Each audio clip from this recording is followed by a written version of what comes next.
just comes flying in out of nowhere and smashes it at the top of the net. The roof comes off. There was no roof. The roof actually comes off. Partially constructed roof collapses. Hello and welcome to the My Beautiful Game podcast. Each week we get someone we like to tell us about their perfect day out at the football. We are delighted to be joined by JJ Bull, LCD sound system for the post-Barclaysman generation. JJ has been sending us wild with his improvised songs about the likes of Chris Wood, the AC Milan team from 2005, and Pedri, as you can see by his lovely t-shirt here. Sounds like Pedri, yeah.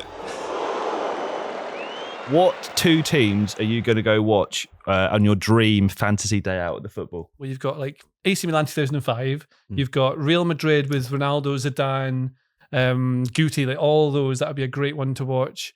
But then you can come to like modern teams. Like I wouldn't choose this one, but like the current PSG team are phenomenal. I love watching teams like that.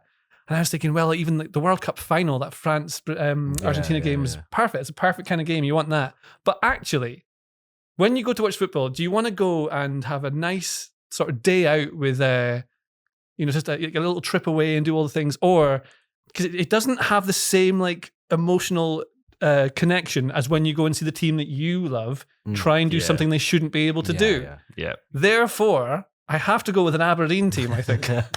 Even though they're not going to be very good. Well, I know it's probably very predictable, but I'm like, I would like to go abroad and see. I saw Benfica versus Barcelona when it was 5-4 Barca in Lisbon, and that was amazing day out, whatever. But we left before the very last goal actually to try and get away so we could skip all the traffic. But if Aberdeen were playing someone, I'm not going to skip it. No. But then the best version of that Aberdeen team is 1983 when they beat Real Madrid in the Cup Winners' Cup final. I talk about it all the time. But that like a great team. You had like John Hewitt was the winner. You've got Willie Miller, Alex McLeish, Gordon Strachan, Neil Simpson, like all these amazing players. But I've never watched them enough to know how good they really were. I watched the final a few times. I watched the Bayern game when we drew with them. I think it would just be the current Aberdeen team, or maybe actually the one that won the League Cup under Derek McInnes when we had like Ryan Christie was there for a little bit. You had Johnny Hayes, Adam Rooney. I liked that team an awful lot. So maybe a combination of the current team, the 1983 team, and Derek McInnes' Aberdeen team, and they're going to have to play probably against the modern Real Madrid. Oh, wow. What makes you choose the modern Real Madrid? Because I was thinking, well, I want Aberdeen to actually win the game. Yeah. But I don't want to predetermine the outcome because then what's the point of going to see it? And I was thinking, well, the magic of it is that you might just have a chance one time. And Aberdeen beat Real Madrid in 1983. There's a sort of thing where, I did it once, maybe. It was a bit like that Celtic team beating Barcelona when they had like 12% possession, basically. Yeah, but then I don't know if we talk about how the game goes, but I definitely don't want that to happen. You've got a bit of hope, a bit of optimism. So the whole weekend build up around it is building up to this point when you play Real Madrid and all of a sudden, you can handle Vinny Jr. That's fine. Yeah. Mbappe's not quite on it today. Oh, he's scored a goal. That is magic, but we're back in it again. Shinny's got a 30-yarder. Yeah. And it all comes to that. That's what the team should be, is the team that you love. So you've got the emotional connect. It doesn't even matter if you lose. It's still a big thing to go to anyway. And some magical team with great players who you would love to beat. The game is at where, what stadium are we going to? I think again within this like format, it makes perfect sense to have like a rubbish stadium, like an old decrepit, like falling apart stadium, and have like Messi play or Ronaldo, or Zidane, all these players. There is something magic to that, and I saw Messi play at Upton Park for Argentina versus Croatia. Yeah, when you watch him play in real life, there's an electricity in the. I can feel it now. Electricity in the stadium when he gets the ball. It's so weird. You just know something's going to happen every time he gets it. And so that makes it like, whoa, it's I don't want to say it's a religious thing, but it feels a bit like what football is that mass of people coming together to watch this holy or unholy, depending on how you see how good he is, figure. So that's kind of one part of what I'm thinking. I want to see that sort of thing. And Pittodrie is perfect for that because it's rundown. Yeah. But I want to be able to go to the toilets and there's no queue all the time. I want to be able to have beer in the stadium. And we can sort that for you. Well, no, but you'd have to. It's your fantasy. It's literally limits of your imagination. Well, this is that I'd hoped you'd say. So we're going to upgrade Pittodrie. We're going to refurbish it. It's going to look not as good as the Spurs Stadium, which is the best thing in the entire world, but like sort of halfway there. So sort of where the Real Madrid Stadium is now. It's all half built in concrete. That. There's big open parts in the stadium where you can have a drink with everyone. Loads in like merch. It's affordable merch. It's all like normal prices, and there's like stickers and there's cool things that you wouldn't normally get, and everyone's having a nice time. And no one's aggro, so that would be like that. But it's got to be also walkable from the city centre. Yeah. You got to go past bars on the way there. You can travel by bus, whatever. You don't want to because it's boring. And it should be somewhere that's probably hot and sunny. So it can't be Aberdeen. Yeah, I was going to say I've never been, but it's so close to the north. You can see the North Sea, right? Yeah, it's on the beach. How cold has it got? I used to go there with a season ticket with my dad, and in the winter time, you'd come out and you'd go to the car, and you'd be so cold that your toes felt like wood. Like it's, it hurt. Incredible. It physically hurt. So I remember that, but it was worth it because you have the heating on and you get back, and that was worth the journey and the drive, and it was really fun. I loved that. But I don't want that for this trip.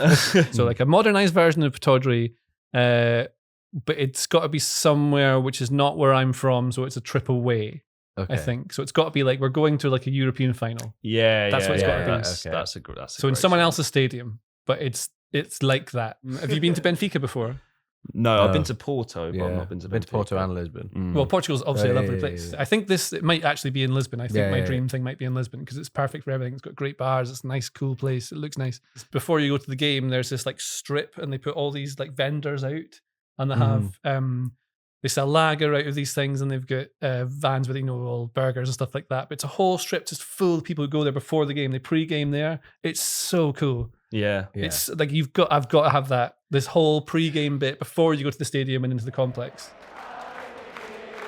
Who's joining you on this trip to the incredible narrative you've spun so far? Oh, okay. So, I mean, obviously, like about 30 or 40,000 Aberdeen fans. Yeah, nice. All of them. The whole city is going to be surrounded by them, but they're all nice and having a lovely time. Everyone's having fun. And the Real Madrid fans, or whoever the other team is, a fallen giant, someone who's got a great player in there. Everyone's having the best time. So that's what you want. I'll be with my best friends. So like, I don't name them. They know who they are. So, I think I would have like my dad would come along. He's got these games with him. He supports Arsenal. He's from London. Oh, so really? Like, cool. Yeah, but he's taking me to Aberdeen, so to that. But he'd come to that as well. He'd like that. I think not at the game, but probably like. Oh no, my girlfriend's taken me to a few places. I don't think she cares that much, but she's just really nice and takes me to places, which is really nice. I'm very bad at organising. So she'd be there, I think. But also she might just be able to do things she wants to do. And then I'll meet her afterwards. That's But you want all people perfect. That you just like, you guys can come, like everyone can come. Yeah, everyone can come. It's all going to be just a great time. It's the best time ever. I'm quite bad at football. I got a tiny bit good in my like early 20s, but when I was 14, I was terrible. But I just started playing for an 11-a-side team called Colony Colts. It was awful. We used to lose. I used to lose regularly 13-0. I'm not exaggerating. I don't think many people have experienced this, but like every week my normal was getting battered 13-0. I get subbed on, subbed off. That's how bad it was. And I think one of the teams I played in had the worst disciplinary record in the club's history. That's what we're dealing with. Was that you? Were you involved? No, because I'm too nice. So I just couldn't get on with it. I'm not aggressive enough. And so I was playing in that. But one of the seasons, I started to get all right. I worked at my position, was playing off the left, always a 4-4-2, playing off the left, coming inside to be like a modern inverted winger. Surprisingly woke for that period of time. Yeah, I was very woke in football at that time. And then and I scored a bunch of goals. But then my dad came home with like a season ticket. And like we were going to that, so I stopped playing. So that's why I'm not a professional footballer. That's the sole reason. Blame it on your father. And then it's like dead fun going to watch us play back in the day because you hero worship all these players, and we used to get into Europe quite a lot, and it was really fun. Even when we were terrible, I used to love going. But before the game gets going, what's the pre-match routine for everyone? Yeah. Oh, I mean, I think about this all the time. This is the kind of stuff I actually think about. Yeah. So like, you want to go somewhere away, so you've probably had to fly there. Yeah. So it's got to be probably abroad, right? And you're all going. So a few of you on the trip, and the trip's like the first day is like the best bit, right? Yeah, 100%. This is not match day. You've got one day to set. At least one. At least one. Maybe cool. two. Yeah.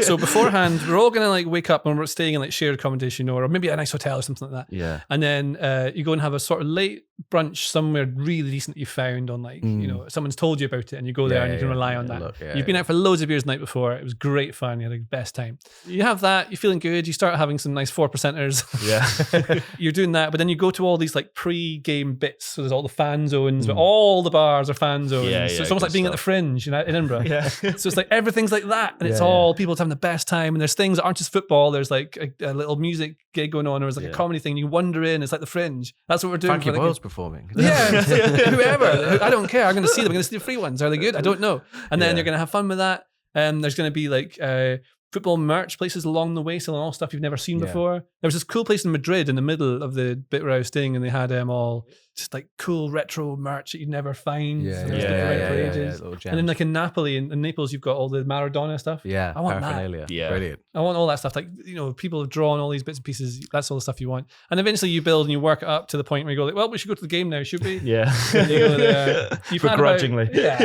You've had about 4 or 5. I think that's probably the way you want to remember the game. Yeah. You definitely during the day. You're all hydrated. You've had water as well. You're eating. You've had a late lunch, but when you get to maybe you have a little snack when you're there. Some things come around. What's the food like? Anything in particular? Or? So you're having just what I'd call a Stoke Newington breakfast. Yeah, I know. Yeah, just avocado and toast and whatever, or maybe some sausages. Yeah, and then later on, maybe like a burger, but it's a good one, like a really light one. You like Black Bear or Bleecker or something like that. Something like a that. Smash burger. Yeah, smash. It's like something nice. Yeah. That's what you've got. So that keeps you going before you go to the game. That is very good, isn't it? A lot of detail. It sounds incredibly pleasant. Yeah, no, it really does. Like a good I want to time. go to this. Just a good time. Yeah. How does the first half go? Okay, well, this is the tough bit, right? So how do you go? You're really excited, so you're hyped up for the very start of it. You don't want your team to score too early. It's too much. You actually want it to go against you. So what you want is to probably be up against it for most of the game. You have some moments to have a bit of confidence, but the other team are at you for the first 15. You're like, oh no. Well, it was fun being here anyway. I don't mind it. I had a fun time, so that's all right. But then slowly towards maybe like 30 minutes or something like that, manager makes a small change. Maybe it's something like, you spotted like there's some player who's maybe just leaving a little bit of space and they're pushing someone to a different place. Or maybe one of the players himself have worked out there's a tiny bit of space. If I go here, it'll be all right. You're not sticking to what the rules are of the team. You're doing something that you decided. It's half the fun of like tactical analysis. You don't know if a player's been told to do it or if they thought of it themselves. And I think like I've been guilty in the past. You just assume they've been told to do it. But you can't. Like, you'll just do stuff, and that's what makes it magic. Is like you're outside the rules. There are rules. They're for everyone else. For you do what you want. Right? Yeah. And so I think that's what happens about 30 minutes. Something changes, and not personnel, but then you get slightly more into the game. The other teams realize they can't quite break you down. They can't quite do it. You start to get into the game, but just before halftime, about 40 minutes. The other team scores. They score, and it's that magic player that you really wanted to watch. Like, geez, that was a good goal, though. Like, who would it be? Would it be Mbappe or Vinicius Junior? A player like maybe like it's someone who's not that well known now. So maybe like Real Madrid would be like Arda Güler is playing for some reason, and he scores like an absolute pinger. And you're like, that is good. Though. I don't mind that. Don't mind that for the young man. That's fine. No, that's perfectly fine. And then you get into halftime. You've been battered mostly, but you've started to get back into it. They've got the lead. They're clearly the better team, but you knew that from the start. Doesn't matter. Still a bit of hope. You've started doing halftime shows. Would you have anyone perform, or would you yourself perform? I would be performing, obviously. There's no one else who would do that better. So 7 points deep at this stage. Adriano's there, and he's listening to you sing 99 Shot Power. And we've got a very special guest. Just comes out of his massive back tattoo, like a procession of individuals. Well, actually, I wonder if we'd have a halftime show. I think there'd be no halftime show. I think it would just be. Just like music plays, but it's like actually good, you know. You can create the playlist. I get to choose the playlist. It's got all decent things on there. I put one of mine on there for the PRS. I get a couple of like just like a nice like Phoenix song, a couple of good hits, you know, on there. Yeah. But we're gonna have a beer. Someone's gonna bring beers back to us. We're all chatting. There's a bunch of people behind me who didn't know we're there. Oh my god, you're here! That's good stuff. That's what you want. That's what you want. I always like that. Take us home. Second half. What happens? How's this game finish? Second half, the other team are a bit cocky, I think, so they thought they've got this in the bag now. There's a couple of changes made at halftime. A couple of players just weren't quite working, a bit too nervous on the ball. It's not their fault. They'll come back later. We go 2-0 down early in the second half. So it's late in the first half, early in the second half. Oh, come on, lads, all this way. And then you're like, well, this has cost me not too much because it's my dream holiday. It's free. It's all like expenses paid. 400 quid all in. That was all it was. Something like that. And like, oh, wow. And so you're 2-0 down, like, oh, well. And this is what happens now, actually. So you bring on someone who you really want to watch. Like Ian Jess comes on, right? Absolutely phenomenal player. I used to wear, I think you wore number 8 most of the time, but like he would just do magical things with the football that you shouldn't normally see Scottish footballers do. I loved watching him. It was so fun. And of course, we're putting on, I'm just going to have Messi's going to come on, but like young Messi. Maybe it's young Messi. Messi. So the young For version of Aberdeen. Messi for Aberdeen. Right. comes on. Okay. He's just breaking through. He's 19. Just breaking through. Is he Scottish, young Messi? Absolutely. Yeah. He's a homegrown talent. Brilliant. Yeah. He's a homegrown Messi. So he comes on for Aberdeen at 55. We're 2-0 down. Might as well go for this now. We can't get in. That's when things start to happen. That's when you get control of the game. Yeah. And all of a sudden, your number 6 is just on it. He's just playing really well.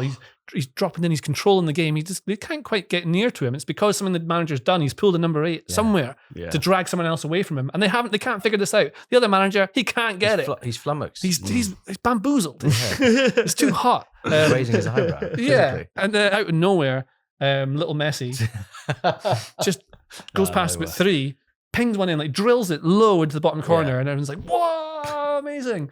And then you start to get the thing. The other team's a bit nervous because they're like, well, "That's not meant to happen. That's not meant to be how it is." And the Aberdeen fans are getting louder and louder and louder. Louder, exactly what it is. They're starting to take off some of their better players and put on the worst ones. So now you've got like, I don't know.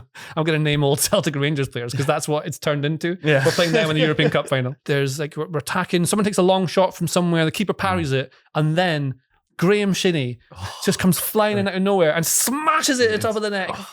And then like everyone's like goes enormous. The roof comes off.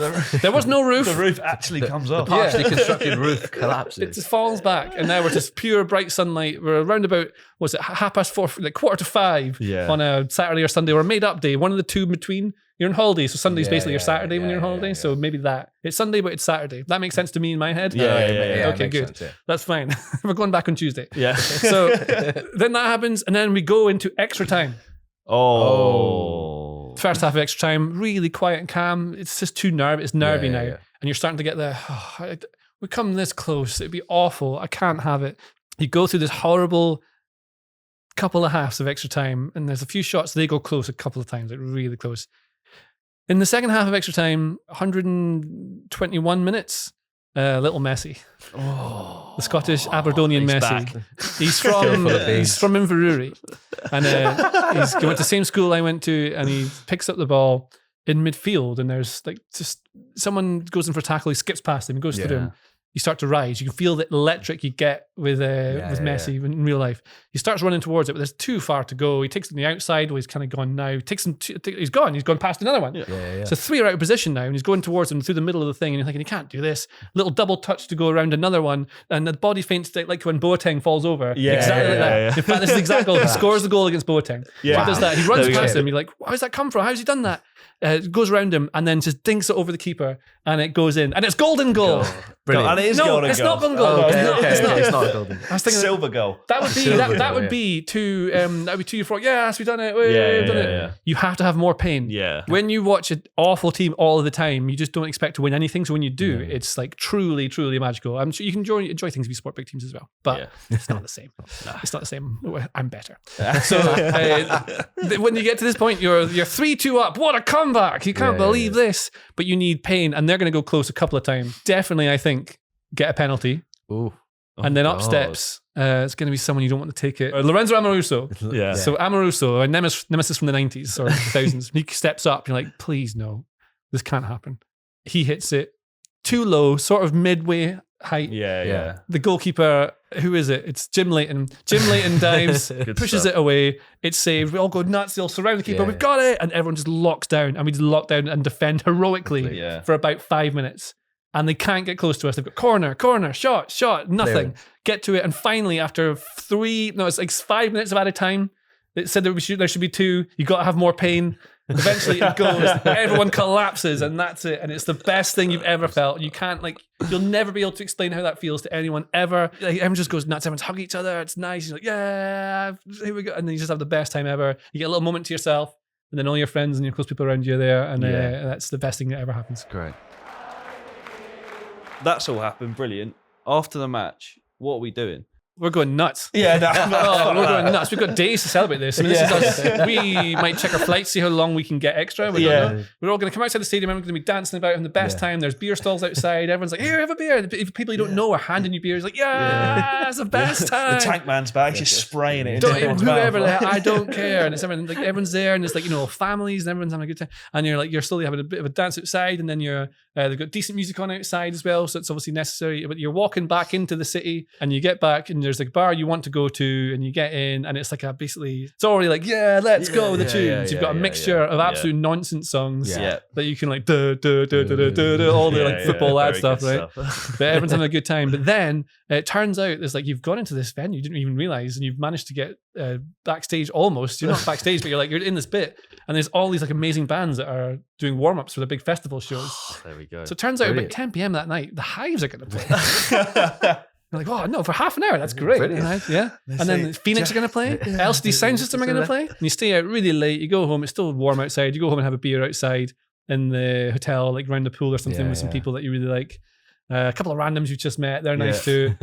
Will this ever happen again? Doesn't matter. I've had this once. That's probably enough. I would like more, but this one was enough. And that, ladies and gentlemen, is what it's all about. I think it's fair to say. Oh, and if I may, please, if you'd like to, listen to my album, which is out on Spotify and Apple Music and all sorts of places. It's 11 songs of music that are about footballers, but they're not really about footballers. I sort of mentioned a lot of them are in there. Anyway, hopefully you like it. And have a gig on October 17th in Glasgow, October 18th in Aberdeen. Gotta sell that one out. Come on, friends. And then in December, on the 6th of December, we're playing Moth Club in London. So all the Mundial readers they'll know that. They know where Hackney is.